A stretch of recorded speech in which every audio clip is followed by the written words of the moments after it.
जो लोग संविधान बचाओ की बात अब कर रहे हैं, इमरजेंसी 50 साल होने के बाद इमरजेंसी का फिर से वो बार बार दोहरा रहे हैं, जिनका देश की आजादी के आंदोलन में कोई योगदान नहीं रहा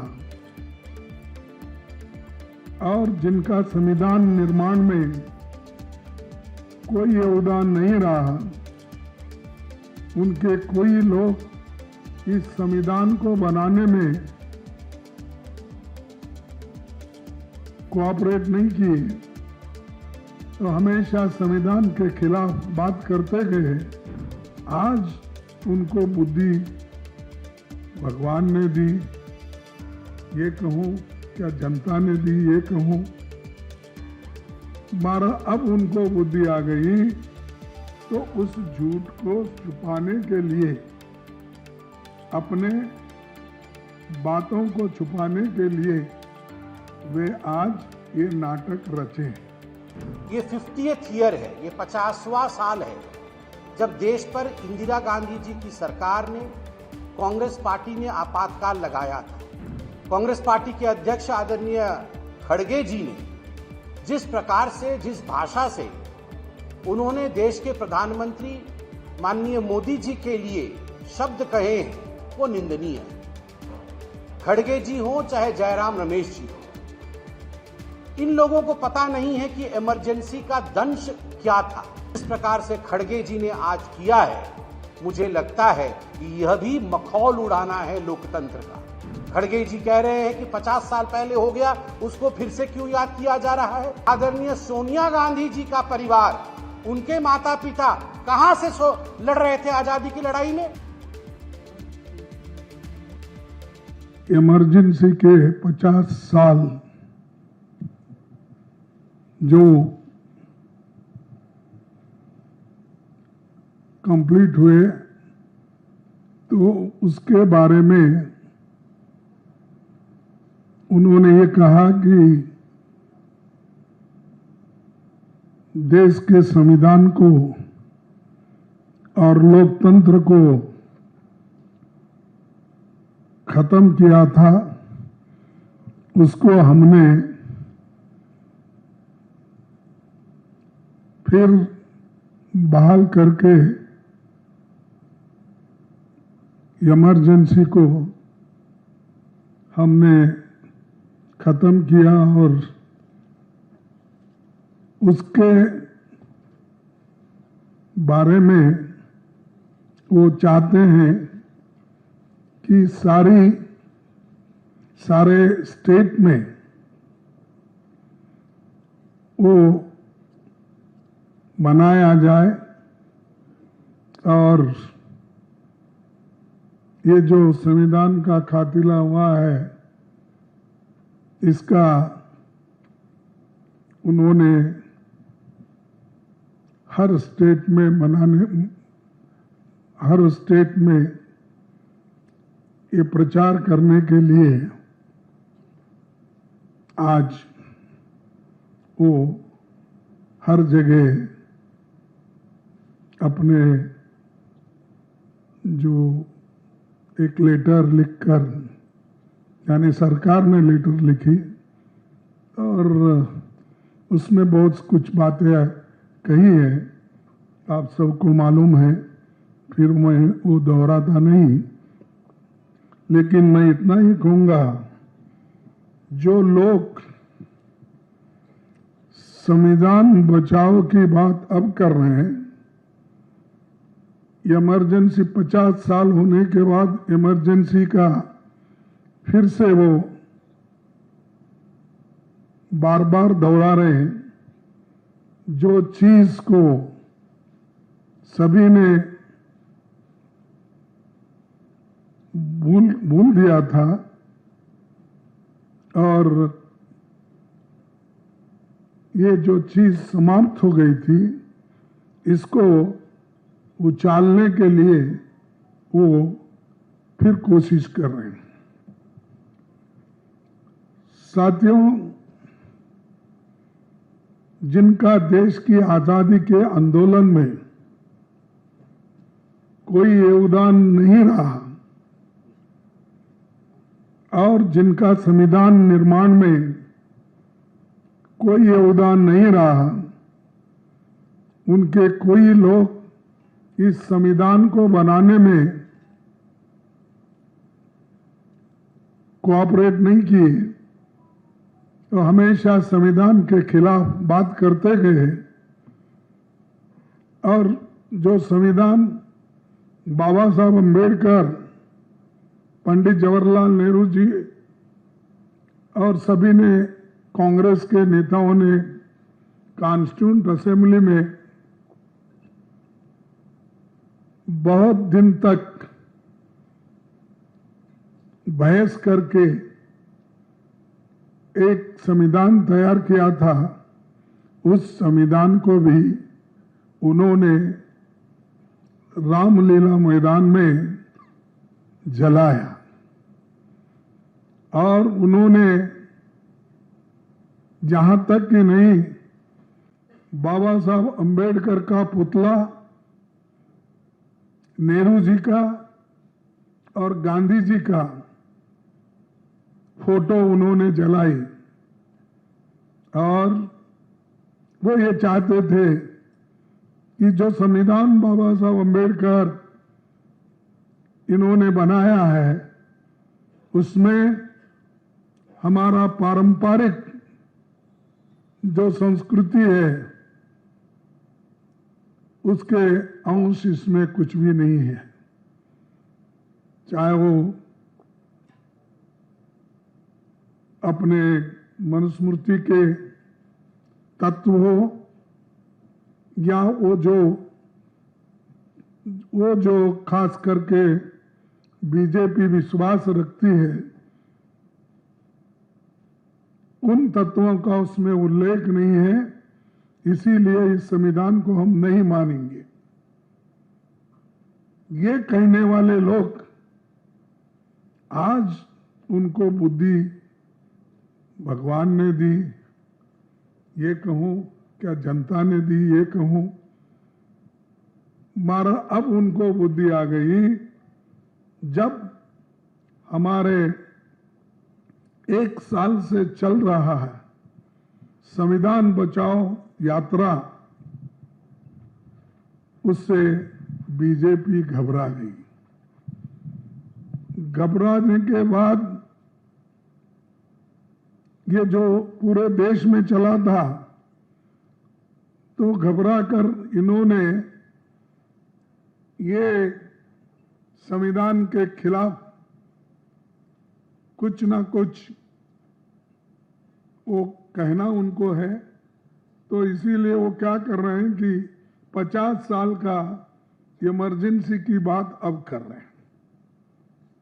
मैं कौन क्या कहा ये नहीं बोलना चाहता हूं, मैं सिर्फ इतना ही बोलना चाहता हूं, जो लोग अपने गवर्नेंस में नाकामयाब रहे, कुछ नहीं कर सके और उनकी विफलता इतनी है कि लोग आज इन्फ्लेशन के लिए पूछ रहे हैं कि भाई इतनी महंगाई बढ़ रही क्यों, उसका सवाल का उनके पास जवाब नहीं है। बेरोजगारी का नहीं है, भ्रष्टाचार का नहीं है, आर्थिक बदहाली जो हो गई, नोटबंदी जो हो गई, बाहर का काला धन लाने की जो बात हो गई, वो सब कहाँ है?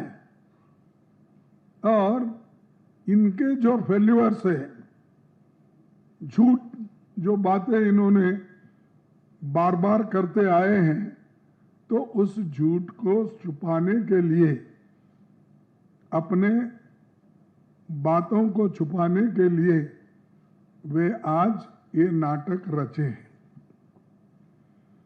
और उसी के साथ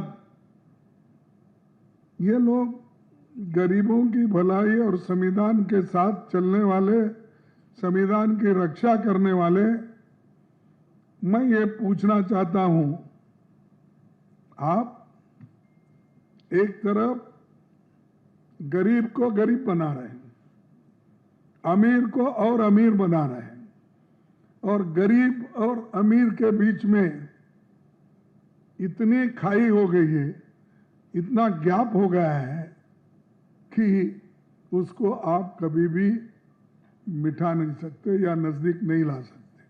आज एक विशेष दिन है। आप सभी जानते हैं कि देश के लोकतंत्र पे हमला इमरजेंसी के रूप में, आपातकाल के रूप में आज से 50 वर्ष पहले हुआ था। ये 50th ईयर है, ये 50वां साल है जब देश पर इंदिरा गांधी जी की सरकार ने, कांग्रेस पार्टी ने आपातकाल लगाया था। स्वाभाविक है, इतिहास को कभी भूलना नहीं चाहिए, इतिहास से शिक्षा लेनी चाहिए और दोबारा इतिहास में हुई गलतियां कभी एक लोकतांत्रिक देश में ना हो। आज भारतीय जनता पार्टी इस विषय को ध्यान में रखते हुए समग्र भारतवर्ष में काला दिवस के इस रूप को प्रस्तुत कर रही है। ऐसे में कांग्रेस पार्टी का बौखलाना, उनकी बौखलाहट हमें दिख रही है। कांग्रेस पार्टी के अध्यक्ष आदरणीय खड़गे जी ने जिस प्रकार से, जिस भाषा से उन्होंने देश के प्रधानमंत्री माननीय मोदी जी के लिए शब्द कहे हैं, वो निंदनीय है। खड़गे जी हो चाहे जयराम रमेश जी हो, इन लोगों को पता नहीं है कि इमरजेंसी का दंश क्या था। कांग्रेसियों को पता नहीं है कि आम हिंदुस्तानी ने इमरजेंसी के दौरान किस प्रकार के कष्टों को, यातनाओं को सहा था। लगभग 1.5 लाख लोग जेल के अंदर रातों रात भर दिए गए थे। बिना कैबिनेट के डिसीजन के आधी रात को देश पर इमरजेंसी थोप दिया गया था। अखबारों के, बड़े बड़े मीडिया हाउस और अखबारों की बिजली काट दी गई थी ताकि आप अखबार के माध्यम से सुबेरे सत्य ना छाप सके। इस प्रकार का माहौल पूरे देश में रहा था। कई लोग, उनके ऊपर जो यातनाएं हुई उसके कारण उन्होंने मृत्यु को वर्ण किया, और आज भी वैसे लोग हमारे बीच में हैं।